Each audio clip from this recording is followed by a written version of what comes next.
ನಮಸ್ಕಾರ. ನೀವು ನೋಡ್ತಾ ಇದ್ದೀರಾ ನ್ಯೂಸ್ 18 ಡಿಜಿಟಲ್ ಕಾಂಟೆಂಟ್. ನಾನು ನವಿತಾ ಜೈನ್. ಬಿಪಿಎಲ್ ಕಾರ್ಡುದಾರರಿಗೆ ಎಪಿಎಲ್ ಕಾರ್ಡುದಾರರಿಗೆ ಗುಡ್ ನ್ಯೂಸ್. ಈಗಾಗಲೇ ಅನ್ನಭಾಗ್ಯ ಯೋಜನೆಯಡಿ ಫಲಾನುಭವಿಗಳಿಗೆ 10 ಕೆಜಿ ಅಕ್ಕಿಯನ್ನು ಕೊಡಲಾಗ್ತಿದೆ. ಈಗಾಗಲೇ ಪ್ರಣಾಳಿಕೆಯಲ್ಲಿ 10 ಕೆಜಿ ಅಕ್ಕಿ ಕೊಡೋದಕ್ಕೆ ನಿರ್ಧಾರ ಮಾಡಿದ ಹಾಗೇನೆ ಮೊದಲು 5 ಕೆಜಿ ಅಕ್ಕಿ ಮತ್ತು 5 ಕೆಜಿ ಅಕ್ಕಿಯ ಬದಲು ಹಣ ಕೊಡಲಾಗ್ತಾ ಇತ್ತು. ಆದರೆ ಇದೀಗ ಅದರಲ್ಲೊಂದು ಬದಲಾವಣೆಯಾಗಿದೆ. ಆ ಬದಲಾವಣೆ ಏನು? ಎಪಿಎಲ್ ಕಾರ್ಡ್ದಾರರಿಗೂ ಗುಡ್ ನ್ಯೂಸ್ ಏನು? ಜೊತೆಗೆ ಈಗಾಗಲೇ ಈ ಒಂದು ಹಣದ ವಿಚಾರಕ್ಕೆ ಸಂಬಂಧಪಟ್ಟ ಹಾಗೆ ಸಚಿವಾಲಯ ಏನು ತೀರ್ಮಾನವನ್ನು ತೆಗೆದುಕೊಂಡಿದೆ, ಇವೆಲ್ಲದರ ಬಗ್ಗೆ ಮಾಹಿತಿಯನ್ನು ಕೊಡ್ತಾ ಹೋಗ್ತೀನಿ. ಅದಕ್ಕಿಂತ ಮುಂಚೆ ನ್ಯೂಸ್ 18 ಕನ್ನಡ ಯೂಟ್ಯೂಬ್ ಚಾನಲನ್ನು ಸಬ್ಸ್ಕ್ರೈಬ್ ಮಾಡಿಲ್ಲ ಅಂತ ಹೇಳಿದ್ರೆ ಸಬ್ಸ್ಕ್ರೈಬ್ ಮಾಡಿ, ಲೈಕ್ ಮಾಡಿ, ಶೇರ್ ಮಾಡಿ. ಜೊತೆಗೆ ನ್ಯೂಸ್ 18 ಕನ್ನಡದ ಫೇಸ್ಬುಕ್ ಹಾಗೆಯೇ ಇನ್ಸ್ಟಾಗ್ರಾಮ್ ಪೇಜನ್ನು ಫಾಲೋ ಮಾಡೋದನ್ನು ಮರಿಬೇಡಿ. ಕೇಂದ್ರ ಸರ್ಕಾರ 5 ಕೆಜಿ ಅಕ್ಕಿಯನ್ನು ಕೊಡೋದಾಗಿ ಘೋಷಣೆ ಮಾಡಿತ್ತು. ಅದೇ ರೀತಿಯಾಗಿ ಇಲ್ಲಿಗೆ ಅಧಿಕಾರಕ್ಕೆ ಬಂದಂತಹ ಕಾಂಗ್ರೆಸ್ ಸರ್ಕಾರ ಕೂಡ ನಾವು 5 ಕೆಜಿ ಅಕ್ಕಿ ಅಂದರೆ ಒಟ್ಟಿಗೆ 10 ಕೆಜಿ ಅಕ್ಕಿಯನ್ನು ಕೊಡ್ತೀವಿ ಅಂತ ಪ್ರಣಾಳಿಕೆಯಲ್ಲಿ ಹೇಳಿತ್ತು. ಆದರೆ ಕೇಂದ್ರ ಸರ್ಕಾರ ಅಕ್ಕಿ ಪೂರೈಕೆ ಮಾಡದೇ ಇದ್ದಂತಹ ಸಂದರ್ಭದಲ್ಲಿ 5 ಕೆಜಿ ಅಕ್ಕಿಯ ಬದಲು 5 ಕೆಜಿ ಅಕ್ಕಿ ಪ್ಲಸ್ 5 ಕೆಜಿ ಅಕ್ಕಿಯ ಹಣವನ್ನು ನೀಡಲಾಗಿತ್ತು. ಯಾವಾಗ ಕೇಂದ್ರ ಸರ್ಕಾರ ಅಕ್ಕಿ ಪೂರೈಕೆ ಮಾಡ್ತೋ ಆಗ 10 ಕೆಜಿ ಅಕ್ಕಿಯನ್ನು ನೀಡಲಾಯಿತು. ಜೊತೆಗೆ ಆನಂತರ ಅಕ್ಕಿ ಜೊತೆಗೆ ರಾಗಿ ನೀಡೋದಕ್ಕೆ 4 ಲಕ್ಷ ಮೆಟ್ರಿಕ್ ಟನ್ ಖರೀದಿ ಮಾಡಿ ಸರ್ಕಾರ ಆಲ್ರೆಡಿ ಕೊಡ್ತಾ ಇದೆ. 10 ಕೆಜಿಯಲ್ಲಿ 7 ಕೆಜಿ ಅಕ್ಕಿ, 3 ಕೆಜಿ ರಾಗಿಯನ್ನು ಸರ್ಕಾರ ಕೆಲವು ಕಡೆಗಳಲ್ಲಿ ಕೊಡ್ತಾ ಇದ್ದು, ಇದು ಕೆಲವು ತಿಂಗಳುಗಳಲ್ಲಿ ಮಿಸ್ ಆಗಿದ್ದು ಕೂಡ ಉಂಟು. ಕಾರಣ ಕೇಂದ್ರ ಸರ್ಕಾರ ಈಗಾಗಲೇ 2 ತಿಂಗಳ ಆಹಾರವನ್ನು ನೀವು ಮೊದಲು ಪರ್ಚೇಸ್ ಮಾಡಿ ಅಂತ ಹೇಳ್ತಾ ಇದೆ. ಸೊ ಈಗ 10ರಲ್ಲಿ 5 ಕಿಲೋ ಅಕ್ಕಿಯ ಬದಲಿಗೆ ಬಿಪಿಎಲ್ ಪಡಿತರ ಚೀಟಿದಾರರಿಗೆ ಇಂದಿರಾ ಆಹಾರ ಕಿಟ್ ಕೊಡೋದಕ್ಕೆ ರಾಜ್ಯ ಸರ್ಕಾರ ತೀರ್ಮಾನವನ್ನ ಮಾಡಿದೆ. ಈ ಹಿಂದೆ ರಾಜ್ಯ ಮತ್ತು ಕೇಂದ್ರ ಸರ್ಕಾರದ 10 ಕೆಜಿ ಅಕ್ಕಿ ಬದಲಾಗಿ 5 ಕೆಜಿ ಅಕ್ಕಿ ಮತ್ತು 5 ಕೆಜಿ ಅಕ್ಕಿಯ ಹಣ ಕೊಡಲಾಗ್ತಾ ಇತ್ತು. ಆ ನಂತರ 10 ಕೆಜಿ ಅಕ್ಕಿಯನ್ನೇ ಕೊಡಲಾಯಿತು.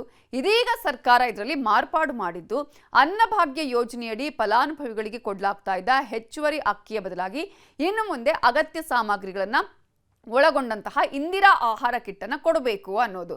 ಇದನ್ನು ಖುದ್ದು ಆಹಾರ ಸಚಿವರಾಗಿರುವ KH ಮುನಿಯಪ್ಪ ಅವರೇ ಹೇಳಿದ್ದಾರೆ. ಪಡಿತರ ವ್ಯವಸ್ಥೆಯಲ್ಲಿ ಕೇವಲ ಕಾರ್ಬೋಹೈಡ್ರೇಟ್ ಮಾತ್ರ ಅಲ್ಲ, ಒಳ್ಳೆಯ ಪೌಷ್ಟಿಕಾಂಶಗಳಿರುವಂತಹ ಆಹಾರವನ್ನು ಕೊಡಬೇಕು ಅನ್ನುವ ಉದ್ದೇಶದಿಂದ ಈ ಕಿಟ್ಟನ್ನು ವಿನ್ಯಾಸ ಮಾಡಲಾಗಿದೆ. ಈ ಕಿಟ್ನಲ್ಲಿ ಅಡುಗೆ ಎಣ್ಣೆ, ತೊಗರಿಬೇಳೆ, ಹೆಸರುಬೇಳೆ, ಸಕ್ಕರೆ ಹಾಗೂ ಅಯೋಡೀಕರಿಸಿದ ಉಪ್ಪು ಕೂಡ ಇರುತ್ತೆ. ಇನ್ನು ರಾಜ್ಯದಾದ್ಯಂತ ಇರುವಂತಹ ಸುಮಾರು 1.26 ಕೋಟಿ ಬಿಪಿಎಲ್ ಕುಟುಂಬಗಳಿಗೆ ಅವರ ಸದಸ್ಯರ ಸಂಖ್ಯೆಗೆ ಅನುಗುಣವಾಗಿ ಅಂದರೆ ಅರ್ಧ ಕೆಜಿಯಿಂದ 1.5 ಕೆಜಿವರೆಗೂ ಕೂಡ ಈ ಕಿಟ್ಗಳು ಸಿಗುತ್ತೆ. ಇದರೊಂದಿಗೆ ಪಡಿತರ ಕೇಂದ್ರಗಳ ಸಮಯದಲ್ಲೂ ಕೂಡ ಬದಲಾವಣೆ ಮಾಡಲಾಗಿದೆ ಅನ್ನೋದನ್ನ ನೀವು ಗಮನಿಸಬೇಕಾಗುತ್ತೆ.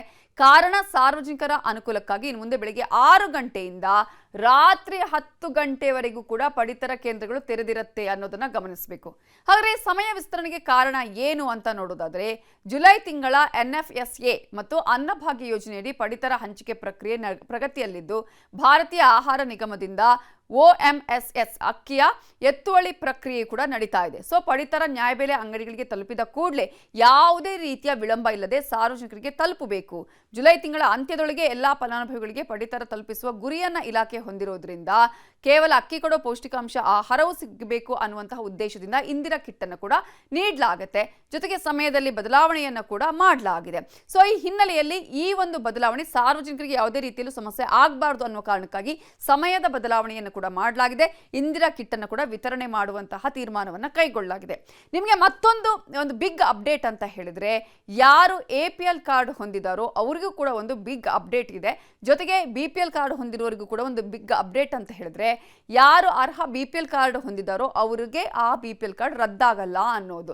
ಬಿಪಿಎಲ್ ಕಾರ್ಡ್ಗಳು ಸಾರಾಸಗಟಾಗಿ ರದ್ದಾಗ್ತಿವೆ. ಸಾರ್ವಜನಿಕರು ಇದರಲ್ಲಿ ಸಾಕಷ್ಟು ಆತಂಕದ ಮಾತುಗಳು ಕೂಡ ಕೇಳಿ ಬರ್ತಿತ್ತು. ಈ ಹಿಂದೆ ಬಿಪಿಎಲ್ ಕಾರ್ಡ್ ಯಾರ್ಯಾರಿಗಿರಬೇಕು ಅಂತ ಹೇಳಿದ್ರೆ, 7 ಎಕರೆ ಜಾಗ ಇದ್ರೆ ಇರ್ತಿರ್ಲಿಲ್ಲ, ವಾಹನಗಳಿದ್ರೆ ಇಲ್ಲ, ಇನ್ಕಮ್ ಟ್ಯಾಕ್ಸ್ ಕಟ್ತಾ ಇದ್ರೆ ಇಲ್ಲ, ಹೀಗೆ ಸಾಲ ಮಾಡಿದ್ರು ಕೂಡ ಅವರಿಗೆ ಬಿಪಿಎಲ್ ಕಾರ್ಡ್ ಕ್ಯಾನ್ಸಲ್ ಆಗ್ತಾ ಇತ್ತು. ಇಂತಹ ಸಂದರ್ಭದಲ್ಲಿ ಅನೇಕ ತಾಂತ್ರಿಕ ತೊಂದರೆಗಳು ಕೂಡ ಇದ್ದಿದ್ದನ್ನು ಸರ್ಕಾರ ಈಗ ಮನಗಂಡಿದೆ. ಅದನ್ನ ಯಾವ ರೀತಿಯಾಗಿ ಚೇಂಜಸ್ ಮಾಡಬೇಕು ಅನ್ನೋದ್ರ ಬಗ್ಗೆ ಕೂಡ ಚಿಂತನೆಯನ್ನ ಮಾಡಲಾಗ್ತಾ ಇದೆ. ಕೇಂದ್ರ ಸರ್ಕಾರ ಆಧಾರ್ ಕಾರ್ಡ್ ಮ್ಯಾಪಿಂಗ್ ಮೂಲಕ ಪತ್ತೆ ಹಚ್ಚಿರುವ 7.76 ಲಕ್ಷ ಅಕ್ರಮ ಪಡಿತರ ಚೀಟಿಗಳ ಪೈಕಿ ಈಗಾಗಲೇ 4,32,295 ಅಪಾತ್ರ ಬಿಪಿಎಲ್ ಕಾರ್ಡ್ಗಳನ್ನ ಎಪಿಎಲ್ ಕಾರ್ಡ್ಗಳನ್ನಾಗಿ ಪರಿವರ್ತನೆ ಮಾಡಲಾಗಿದೆ. ಆದರೆ ಯಾರದೇ ಕಾರ್ಡ್ ಕೂಡ ರದ್ದಾಗಿಲ್ಲ ಅನ್ನೋದನ್ನ ಸರ್ಕಾರ ಹೇಳಿದೆ. ಹಾಗಾಗಿ ನಮ್ದು ಬಿಪಿಎಲ್ ಕಾರ್ಡ್ ಇದ್ದಿದ್ದು ರೇಷನ್ ಕಾರ್ಡೇ ಹೋಯ್ತು ಅನ್ನುವ ಆತಂಕ ಬೇಡ. ಜೊತೆಗೆ ಆದಾಯ ತೆರಿಗೆ ಪಾವತಿದಾರರು ಮತ್ತು ಸರ್ಕಾರಿ ನೌಕರರನ್ನ ಹೊರತುಪಡಿಸಿ ಇನ್ನುಳಿದ ಸಾಮಾನ್ಯ ವರ್ಗದ ಬಡ ಕುಟುಂಬಗಳ ಕಾರ್ಡ್ಗಳ ರದ್ದತಿಯನ್ನು ಕೂಡ ತಡೆ ಹಿಡಿಯಲಾಗಿದೆ. ಒಂದು ವೇಳೆ ಏನಾದರೂ ಅರ್ಹ ಬಡ ಕುಟುಂಬಗಳ ಕಾರ್ಡ್ಗಳು ತಾಂತ್ರಿಕ ದೋಷದಿಂದ ತಪ್ಪಾಗಿ ಎಪಿಎಲ್ಗೆ ಜಾಯಿನ್ ಆಗಿದ್ರು ಕೂಡ ಆಗ ಅವರು ಸ್ಥಳೀಯ ಆಹಾರ ಇಲಾಖೆಗೆ ಆಕ್ಷೇಪಣೆ ಸಲ್ಲಿಸಬಹುದು. ಆ ಒಂದು ಆಕ್ಷೇಪಣೆ ಸಲ್ಲಿಸಿದ 24 ಗಂಟೆ ಒಳಗೆ ಮರುಪರಿಶೀಲಿಸಿ ಮೊದಲಿನಂತೆಯೇ ಬಿಪಿಎಲ್ ಸೌಲಭ್ಯ ಕೊಡೋದಕ್ಕೂ ಕೂಡ ಅಧಿಕಾರಿಗಳಿಗೆ ಈಗಾಗಲೇ ಕಟ್ಟುನಿಟ್ಟಿನ ಸೂಚನೆ ನೀಡಲಾಗಿದೆ. ಇಷ್ಟು ಮಾತ್ರ ಅಲ್ಲ, ಸಾರ್ವಜನಿಕರ ಬೇಡಿಕೆಯ ಆಧಾರದ ಮೇಲೆ ಎಪಿಎಲ್ ಕಾರ್ಡುದಾರರಿಗೂ ಇನ್ನು ಮುಂದೆ ಅಕ್ಕಿಯನ್ನು ಕೊಡಬೇಕು ಅನ್ನುವಂತಹ ಯೋಜನೆಯನ್ನ ಸರ್ಕಾರ ಮಾಡ್ತಾ ಇದೆ. ಈ ಹಿಂದೆ 15 ಕೆಜಿ ಅಕ್ಕಿಯನ್ನು ಕೊಡಲಾಗ್ತಾ ಇತ್ತು. ಕೆಲವರು ಅದನ್ನು ದುರ್ಬಳಕೆ ಮಾಡಿಕೊಂಡ್ರು, ಕೆಲವರು ತಗೋತಾ ಇರಲಿಲ್ಲ ಅನ್ನುವಂತಹ ಕಾರಣಕ್ಕಾಗಿ ಈ ಯೋಜನೆಯನ್ನು ಸ್ಥಗಿತಗೊಳಿಸಲಾಗಿತ್ತು.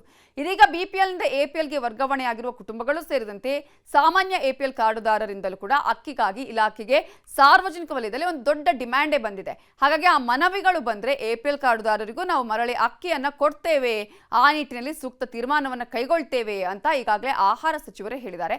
ಹಾಗಾಗಿ ಈ ಬೇಡಿಕೆಯನ್ನು ಆಧರಿಸಿ ಮುಂಬರುವ ಸಚಿವ ಸಂಪುಟ ಸಭೆಯಲ್ಲಿ ತೀರ್ಮಾನವನ್ನ ಕೈಗೊಳ್ಳಲಾಗುತ್ತೆ ಅನ್ನೋದನ್ನ ಹೇಳೋದ್ರ ಮೂಲಕ ರಾಜ್ಯದ ಲಕ್ಷಾಂತರ ಬಡ ಮತ್ತು ಮಧ್ಯಮ ವರ್ಗದ ಕುಟುಂಬಗಳಿಗೆ ಒಂದು ದೊಡ್ಡ ರಿಲೀಫ್ ಅನ್ನೇ ನೀಡಿದೆ ಅಂತ ಹೇಳಬಹುದು. ಇದುವೇ ಈ ಹೊತ್ತಿನ news 18 digital content. Thank you. ನಿರ್ಭೀತ, ನಿಷ್ಪಕ್ಷಪಾತ, ವಿಶ್ವಾಸಾರ್ಹ ಸುದ್ದಿಗಳಿಗೆ ಮತ್ತೊಂದು ಹೆಸರಾಗಿರುವಂತ ನ್ಯೂಸ್ 18 ಕನ್ನಡ ಈಗ ಆಪ್ನಲ್ಲೂ ಲಭ್ಯವಿದೆ. ದಯವಿಟ್ಟು ಇಲ್ಲಿರುವ QR ಕೋಡ್ ಅನ್ನ ಸ್ಕ್ಯಾನ್ ಮಾಡಿಕೊಂಡು ಆಪ್ ಅನ್ನ ಡೌನ್ಲೋಡ್ ಮಾಡೋದಕ್ಕೆ ಮರಿಬೇಡಿ. ನಿಮ್ಮ ಬೆಂಬಲ ಹೀಗೆ ಸದಾ ನಮ್ಮೊಂದಿಗಿರಲಿ.